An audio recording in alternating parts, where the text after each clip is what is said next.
Vamos lá, então, nesse vídeo eu espero te convencer de que você não é burro, né? Você só nunca aprendeu a estudar. E você só não aprendeu a estudar não por culpa sua, né? Estudar não é um dom, não é uma habilidade divina, não é uma habilidade nata, né, que algumas pessoas nascem e outras pessoas não têm. Não. Estudar é uma habilidade que você pode aprender, é uma habilidade que você pode reproduzir, aperfeiçoar, melhorar, dominar ao longo da sua vida e necessariamente reproduzir em áreas diferentes da sua vida. E como que eu vou te mostrar que isso é verdade? É o exemplo da minha vida. Eu nunca fui o melhor aluno da turma. Aliás, né, dá para argumentar que eu fui um dos piores alunos da turma sempre, né? Mas eventualmente eu aprendi a estudar, né? Tanto eu aprendi a estudar que quando eu consegui trocar, né, a aplicação dessa habilidade tão importante para outras áreas, eu percebi que dava para reproduzir essa habilidade em qualquer campo da minha vida. Então, se eu conseguia estudar para humanas, talvez se eu me esforçasse um pouco mais, eu conseguia estudar para exatas também, embora tivesse algumas diferenças de jeito de estudar. E se eu conseguisse estudar para exatas, quem sabe também eu não conseguiria estudar para biológicas, que foi exatamente o percurso que eu fiz. Quer dizer, na verdade, eu sou formado em jornalismo, se você não sabia. Depois eu fui para engenharia química e, por último, eu fui para medicina e agora eu me formei em médico, né? Bom, agora não, faz um tempo já. Mas eu quero dizer assim, fundamentalmente, a habilidade de você estudar, de você pensar, né, como eu já disse em outros vídeos, ela é mais importante porque você consegue reproduzir ela, né, em lugares diferentes da sua vida. E se você consegue dominar isso, se você consegue treinar e entender como funciona, você consegue reproduzir.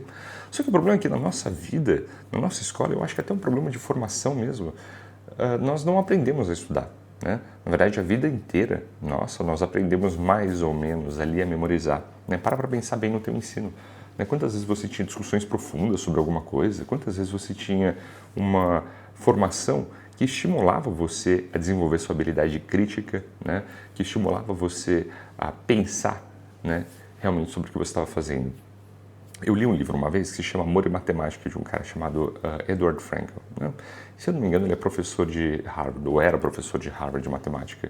E como matemático, ele dizia que frustrava muito ele lembrar da infância, porque na escola fundamental dele, né, lá na Rússia, porque ele era russo, ele aprendia matemática como nós aprendemos hoje, né, na escola. Você aprendia a fórmula de Bhaskara, você aprendia a equação de segundo grau, você aprendia a equação de terceiro grau para aplicar na prova e era isso, né? E depois que ele começou a tomar mais interesse, porque ele conheceu um outro professor de matemática que começou a mostrar a parte filosófica da matemática, né? Porque se você não sabe, eventualmente a matemática e a filosofia elas começam a se confundir, a matemática ela deixa de ser fazer conta exatamente, né? E depois que ele percebeu que a matemática era uma matéria tão grandiosa, tão larga, né? Tão vaga, vamos dizer assim, e conseguiu enxergar uma beleza naquilo, ele percebia que ele estava fazendo mau uso, aprendendo muito mal a matemática na escola. E ele faz uma comparação que eu achei muito bonita, que era como se alguém estivesse tentando aprender a pintar um quadro, e ao invés de você admirar as grandes obras dos grandes pintores do Renascimento, por exemplo, né, que são consideradas assim um período mais prolífico, né, de pintura, um dos, né, você aprendesse só a pintar cercadinho. Quer dizer, se alguém está aprendendo a pintar, né, a pessoa quer se basear naquilo que há de mais bonito, né, naquilo que há de melhor naquele campo, e não fazer o básico, não pintar o cercadinho. E eu achei essa metáfora tão boa, essa analogia que ele fez tão boa, que eu estou roubando ela aqui, né? Provavelmente, na sua vida, você também nunca aprendeu a ver as grandes artes, você nunca aprendeu a admirar de maneira filosófica mesmo, né? O pensar, o saber da coisa. Você só ficou pintando cercadinho. E o que é saber pintar o cercadinho? É você só reproduzir, né? Quer dizer, na física, né, você aprendia a decorar as fórmulas para aplicar, né? Na biologia você aprendia, e é assim até hoje, tá? Eu digo isso como médico, até hoje é assim, né? Toda a nossa formação técnica universitária, aliás, não só da medicina, né? Eu posso falar com muita tranquilidade porque eu literalmente já fiz humanas e exatas e biológicas, então em qualquer área do conhecimento é assim. Você aprende a decorar e reproduzir. Ah, mas nas humanas não sei o que lá, nas humanas o caralho, né? Você tem algumas pessoas ali que se acham mais sabidas do que as outras e aí o que elas fazem é fazer como se diz, um carrossel de referências para parecer que você tem mais bagagem, para parecer que você consegue argumentar mais porque você tem mais leitura, mas não é verdade, né? Quer dizer, o conhecimento de verdade, ele não precisa só se basear numa citação de alguém, você não precisa ficar punhetando, né, o pensamento de outra pessoa para reforçar o seu argumento. Quer dizer, a capacidade crítica ela é maior do que isso, né? Então, nem nas humanas, nem nas biológicas, nem nas exatas, a gente desenvolve muito essa capacidade reflexiva de criticar, de desconstruir o conhecimento. E eu não digo desconstruir nesse sentido tosco, né, que hoje foi cooptado. Você desconstruir alguma coisa significa você fazer uma crítica social foda. Não, eu quero dizer desconstruir é entender, criticar, perguntar por que é assim. Né? Inclusive, uma das formas de você estudar, né, que se você for procurar na internet, eu acho que eu até falei já em outro vídeo, uma das formas de você estudar de verdade é você perguntar por quê. Né? E o Richard Feynman, e é uma coisa que eu falo muito nos vídeos, né? O Richard Feynman ele estimulava você a fazer isso. Né? Ele dizia que a base do conhecimento parte do pressuposto que você tem que questionar o porquê. Né? Até que chega um momento em que você não consegue responder o porquê. Né? Simplesmente porque você está enxergando a fronteira do conhecimento. Toda vez que você busca uma explicação, que é o porquê, você está tentando encontrar qual que é a fronteira daquele conhecimento. Só que existe uma hora que a gente não sabe mais explicar coisa, e é ali que é a fronteira do conhecimento. Muito bem, depois de toda essa digressão, o que eu quero dizer? É que existe uma falha na nossa educação, existe uma falha na nossa formação mesmo, sobre o que significa você aprender. Né? Nós somos vítimas, né, infelizmente, de uma formação que, além dela ser tecnocrata e burra, né, ela se baseia só na sua capacidade de reproduzir, na sua capacidade de você só regurgitar conhecimento. Né? E fica muito claro isso, fica muito claro, porque você vê que a nossa formação ela é basicamente a sua capacidade de memorizar. Né? E que é importante. Não vamos mentir, que é importante. Quer dizer, como médico, eu posso atestar com muita tranquilidade que se você não tem uma capacidade absurda de memorização, você está fodido, né? É provavelmente uma das habilidades mais importantes. Eu não vou dizer que é a mais importante, porque a mais importante ainda é raciocinar. Mas você está fodido se você não for capaz de memorizar. Só que o que é mais importante do que isso? É você saber raciocinar, é você saber criticar, é você saber confrontar ideias, para você aí sim desconstruir, de novo, não é desconstrução social, é desconstruir no sentido literal, né? É saber dividir em partes menores, mas que têm algum sentido quando separadas, né? E conseguir remontar esse conhecimento de maneira útil, né? Por que a gente é tão ruim nisso? Né? Outra coisa que para nós é desestimulado e como brasileiro a gente sofre muito disso, muito por uma questão cultural, se você quer saber, é que nós não temos o hábito de leitura, nós não temos o hábito de escrever. O brasileiro lê muito pouco e ele escreve nada. E como eu já argumentei em outros vídeos, você ler e escrever são as duas habilidades mais fundamentais, mas não é ler e escrever o básico, né? Porque existe a diferença clara também entre analfabetismo funcional, né, que é a maior parte do brasileiro. Inclusive, se não me engano, saiu uma pesquisa na Folha de São Paulo, né, que mostra que mais de 70% dos brasileiros são analfabetos funcional. O que significa isso? Quer dizer, você é capaz de ler um texto, mas você não é capaz de interpretá-lo e nem de criticá-lo, nem de desenvolver um pensamento crítico sobre ele, né? Isso por si só já demonstra muito. Existe o analfabetismo funcional, né, que é a maior parte do nosso caso, mas também existe o analfabetismo grave, quer dizer, o nosso país é um país em que as pessoas não sabem ler mesmo. Mas eu diria que a maior parte do problema é o analfabetismo funcional. Quer dizer, nós não somos estimulados a ler e escrever de maneira crítica mesmo. Né? O que significa ser crítica? É você ler e opinar, né? Saber confrontar, saber criticar, saber desconstruir sempre uma ideia, né? E que fundamentalmente é o processo todo de aprendizado.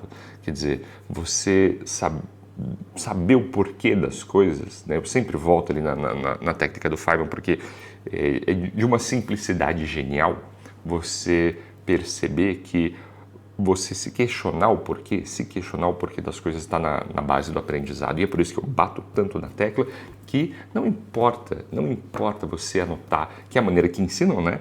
A professora vai lá na frente da sala, né, escreve na lousa e fala anotem. O que você está anotando, cara? Já está escrito, por que você tem que anotar de novo? Quer dizer, você vai se reescrever?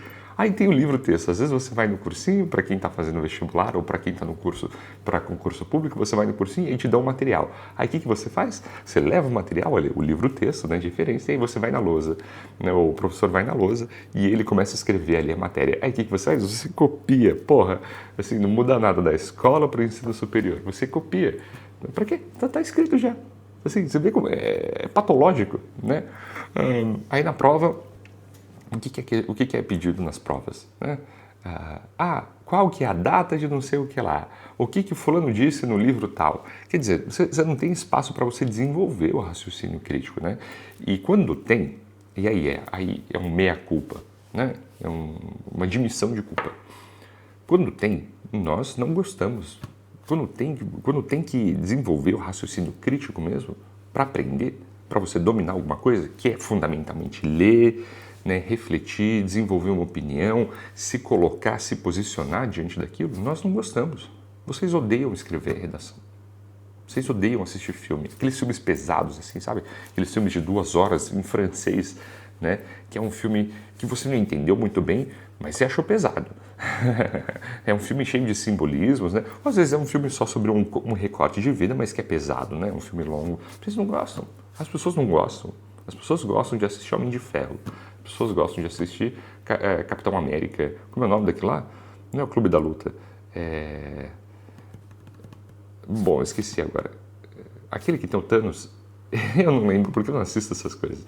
Mas enfim, as pessoas gostam de assistir filme de super-heróis, as pessoas gostam de assistir Crepúsculo, né? E que tá tudo bem, não tem nada de errado com entretenimento, não tem absolutamente nada de errado com entretenimento. Eu acho que é muito importante, para não dizer que mostra, né, a necessidade que nós temos de se entreter sem pensar demais, sabe? Aquelas coisas de zerar o QI, é importante. Pô, às vezes eu chego em casa com a minha mulher e a gente vai assistir aquele Casamento às Cegas do Netflix. Porra, é maravilhoso, cara. Eu não preciso pensar nada, é muito bom, né? Então, não é que o entretenimento não é importante, mas é que você precisa se jogar numa coisa difícil, ler uma coisa que você não entende, né, para poder se confrontar com a sua própria ignorância, né? É assim que você aprende, né? Então, eu recebo muita mensagem no Instagram de gente falando assim: mas eu não consigo estudar matemática, eu sou ruim de matemática, mas eu fui mal na prova esse ano, eu estou no terceiro ano do ensino médio, fui mal nessa prova. Porra, normal, ótimo, agora você sabe o que você não sabe. Quer dizer, agora você tem a chance de pegar e aprender se você foi mal, né? E as pessoas esquecem que isso é outra parte fundamental do processo de aprender, assim, que a gente não aprende a aprender. Olha só que loucura, né? Quer dizer, ninguém te fala que você falhar é normal. Vocês têm a expectativa, né? Aliás, nós temos a expectativa, né, de que você vai entrar na escola ou entrar num curso, fazer o curso e passar direto. Quer dizer, é como se fosse uma coisa pressuposta, você dominar um assunto logo de primeira, o que é uma loucura. Quer dizer, você estudar, você passar em um concurso, você dominar um assunto, pressupõe falha, sabe? Pressupõe dor, pressupõe você se fuder, pressupõe você errar, porque não tem como você acertar tudo, você não sabe de tudo, né? E talvez essa é a parte mais fundamental, assim, do aprendizado, é você perceber que você também erra, né? E conhecer os limites da sua ignorância. Não sei se vocês sabem, mas existe aquela curva de Dunning-Kruger, né? Que é uma curva que mostra que, assim, o eixo X, né, é o tempo e o eixo Y é o seu volume de conhecimento, né, a quantidade de conhecimento. E mostra que quanto mais ignorante você é, mais você acha, né, que você... desculpa, né, o eixo X, na verdade, é o seu conhecimento real, e o eixo Y, se não me engano, é o quanto de conhecimento real que você tem, né? E a ideia é mostrar assim que quanto menos você sabe, mais você acha que você sabe, né? E quanto mais você realmente sabe de um assunto, menos você acha que você sabe, porque uma pessoa que realmente entende de algum assunto, de qualquer matéria, percebe o quanto ela é ignorante, ela conhece os limites da própria ignorância. Então falta um pouco disso. A gente não aprendeu a perceber que nós somos ignorantes por natureza e tá tudo bem. Tá tudo bem. Qual que é a solução para tudo isso? Por que eu falei todas essas coisas pelos últimos 15 minutos? Porque você tem que ter a humildade de aprender, você tem que ter a humildade de querer se colocar em uma situação desconfortável e aprender. E perceber que você não sabe tudo e que está tudo bem. Mas você precisa ter o desejo de aprender, você precisa passar por esse vale do desconforto, né? Por esse deserto da ignorância, para você chegar em algum lugar. Porque é normal você não saber nada. É normal você não saber nada. Né? O que não é normal é você se contentar com ser burro. Porra, aí é foda também, né, cara? Porque esse vai ser o tipo de pessoa que vai apostar no tigrinho, que vai esperar uma resposta milagrosa. Quer dizer, eu sou uma pessoa religiosa pra caralho. Né? Eu faço promessa, eu faço jejum semanal, mas eu não tolero aquelas pessoas que acham que você vai fazer uma promessa e aí a coisa vai cair do teto, assim. Tipo, Deus vai te dar uma graça sem explicação nenhuma. Tipo, você não estudou o ano inteiro, vai passar no concurso público. Você não estudou o ano inteiro, vai passar em medicina. Tipo, cara, assim, você tá me zoando, né? Quer dizer, você tem que se colocar nessa posição de humildade, já que a gente está falando de religião, né? Essa é a grande lição das religiões. Se colocar nessa posição de humildade e reconhecer que você ainda tem muito para dar, né? E que você ainda precisa buscar muito, né, conhecimento. Mas isso é um ato de coragem, é um ato de ousadia, que poucas pessoas têm, fundamentalmente. Então, a ideia é você perceber assim, o quanto é falho, na verdade, o nosso sistema educacional, né? E que não é culpa sua. Né? Se tem uma coisa que você pode fazer, né, no final desse vídeo, é perceber quanto você é responsável, não pela sua própria vida só, mas pela sua capacidade de questionar, pela sua capacidade de aprender. E que se você tiver coragem, se você tiver vontade, se você tiver o brio, né? Não é o que o Clóvis de Barros fala. Você tem que ter brio. Ele faz assim, né? Você tem que ter brio. Né? Se você tiver o brio de aprender, se você tiver coragem, curiosidade, vontade, você chega em qualquer lugar. Eu sou a prova viva disso. Né? Uma hora ou outra eu vou mostrar meus boletins para vocês. E aí vocês vão ver que um aluno que tirava 5, hoje em dia é médico e construiu uma carreira internacional. É isso. A gente se vê na próxima.